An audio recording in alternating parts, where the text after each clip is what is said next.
Mungkin kalau anggaran sendiri yang diberikan setiap tahunnya dialokasikan ini anggaran globalnya kalau globalnya? nggak salah kurang lebihnya 21,9 M ya. Itu sebelum refocusing ataupun realokasi anggaran ke kegiatan yang lain karena kondisi COVID ini. COVID ini. Kalau selama ini mungkin yang sudah dilakukan oleh Dewan sendiri seperti apa Pak? Apakah mungkin terjun langsung untuk melihat bagaimana ICT di masyarakat atau seperti apa ini Pak? Ya.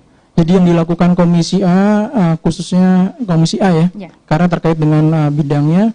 Jadi yang dilakukan kita memang terjun ke masyarakat, terjun ke beberapa kecamatan, kemudian ke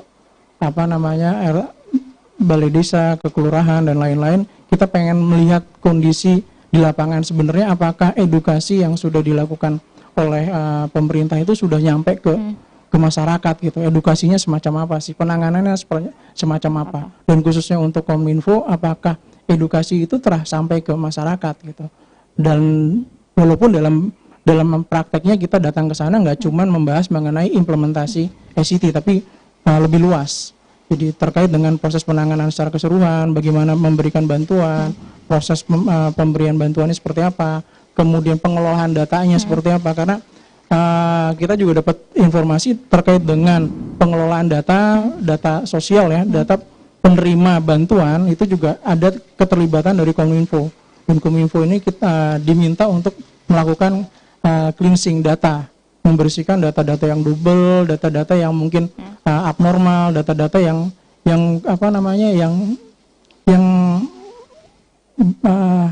apa istilahnya ya, tidak sesuai dengan data yang sebenarnya gitu kan. Nah pihak Kominfo lah yang berperan di sana gitu. Jadi di Jogja ini kita sangat bersyukur bahwa teman-teman di Kominfo itu bergerak cepat dalam hal permasalahan seperti ini. Jadi permasalahan mengenai data bansos, data penerima bansos ya. Nah ini teman-teman di Kominfo membantu untuk menyelesaikan semacam itu. Dan kita memastikan itu bahwa tugas dari Dewan sebagai pengawas ya, memastikan bahwa teman-teman di Kominfo juga melakukan itu dengan tepat, cepat dan sesuai dengan sasaran. Gitu. Sesuai dengan yang diharapkan oleh masyarakat secara luas gitu.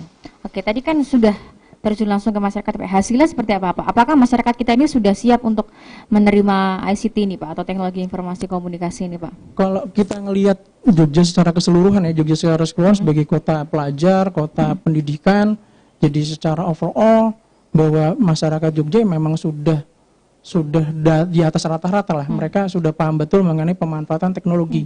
Jadi tidak ada yang tidak paham mengenai pemanfaatan teknologi, terutama handphone ya. Jadi, ya, Pak, ya. Dan informasi-informasi yang diberikan oleh pemerintah secara nasional ataupun provinsi juga sekarang gencar sekali melalui teknologi yang ada di smartphone ya.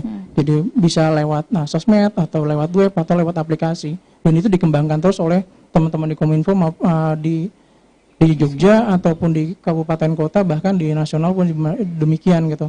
Dan kita sangat bersyukur teman-teman di Kominfo ini juga sangat agresif dalam membantu pengembangan teknologi yang tujuannya untuk menyebarkan informasi atau edukasi kepada masyarakat.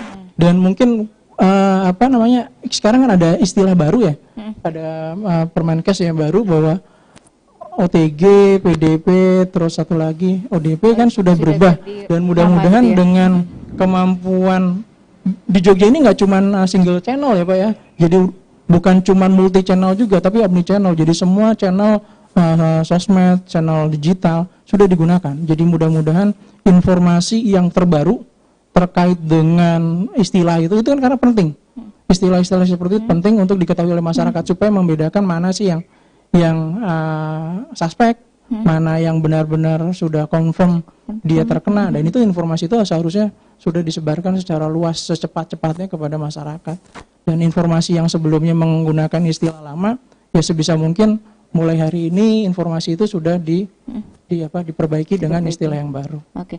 Kalau menurut Pak Steve sendiri Pak, menurut Dewan ini apakah mungkin implementasi ICT di DIY ini sudah cukup membantu mungkin dalam proses penanganan pencegahan COVID di DIY Pak?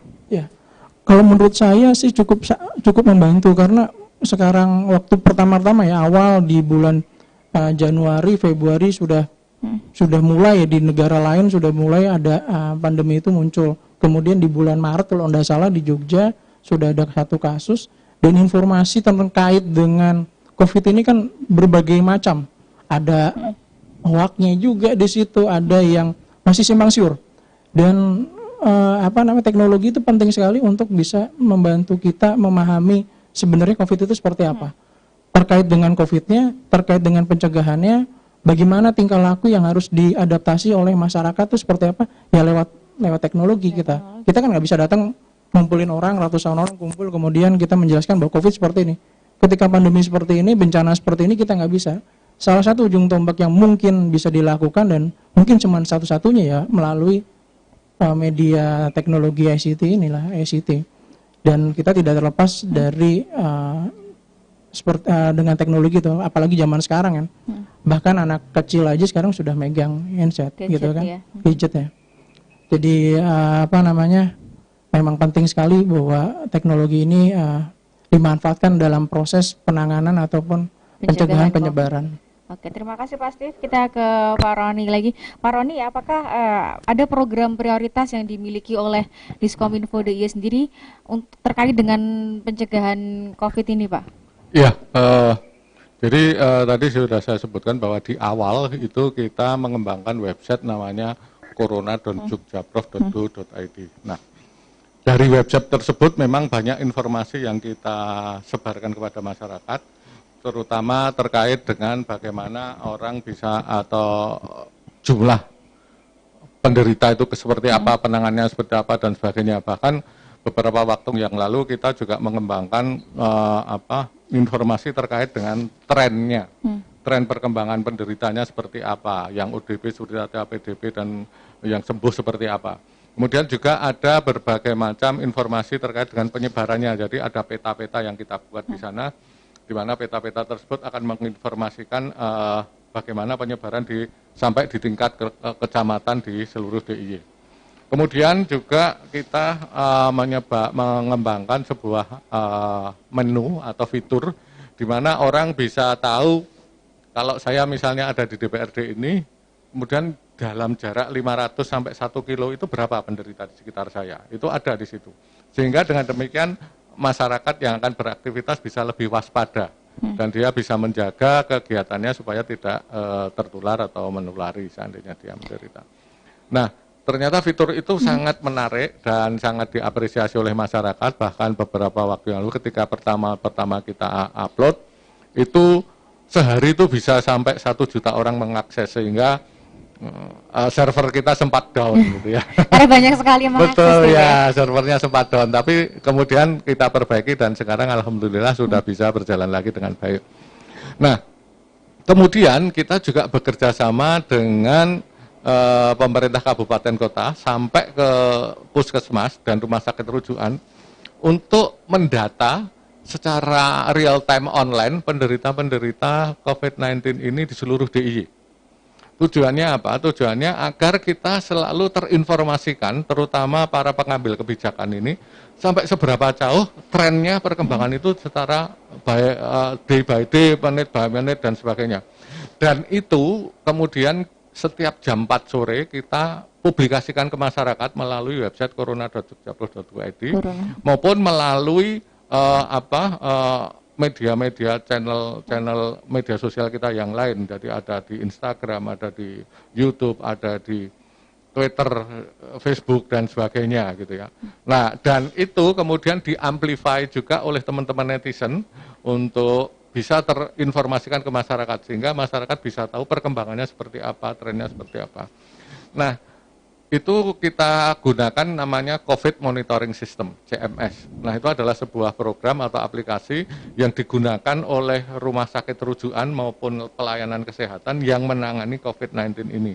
Sehingga di sana ada informasi-informasi terkait penderitanya, ODP-nya berapa, sekarang dirawat di mana, bagaimana perkembangannya, kemudian berapa jumlah APD-nya, dan berapa yang sudah dites, dan sebagainya. Nah, ini kita harapkan dengan adanya informasi ini bisa segera masyarakat terinformasikan dan menjadi lebih waspada. Kemudian dalam waktu dekat ini kita akan melaunching, sebenarnya sekarang sudah bisa di-download sih di Play Store, yaitu sebuah aplikasi namanya Jogjapas. Jadi Jogjapas itu adalah semacam ID digital yang digunakan oleh masyarakat Jogja yang ketika dia akan melakukan kegiatan di tempat-tempat umum maupun objek wisata. Gitu ya. Jadi dengan ID Pass ini masyarakat diharapkan bisa mengisi secara jujur informasi yang ada di sana. Karena di sana ada informasi atau keharusan masyarakat men-screening secara pribadi kondisi kesehatan dia dan kondisi kegiatan dia. Sehingga nantinya di sana ada label, oh ternyata kamu sehat. Kemudian ada label ternyata Anda itu risiko rendah dan sebagainya. Tujuannya apa? Tujuannya agar nanti kalau dia melakukan kegiatan itu dia bisa menjaga lingkungannya dan menjaga dirinya sendiri. Di sana ada identitas-identitas yang harus dimasukkan. Kemudian ketika dia akan memasuki objek wisata atau akan memasuki tempat-tempat keramaian umum, itu dia akan mempunyai namanya QR code pribadi. Scan gitu Pak ya? Jadi ada barcode-nya. Jadi yang punya barcode saya punya barcode gitu ya. Terus kemudian barcode itu di-scan oleh pengelola objek wisata sehingga kita tahu siapa yang masuk, berapa jumlahnya dan sebagainya. Karena di era pandemi ini, apalagi di era new normal nanti atau adaptasi kegiatan baru atau gimana gitu, itu kan pusat-pusat kegiatan itu tidak bisa menampung secara maksimal. Dia harus menjaga jarak. Ada batas-batas maksimal yang harus dibatasi.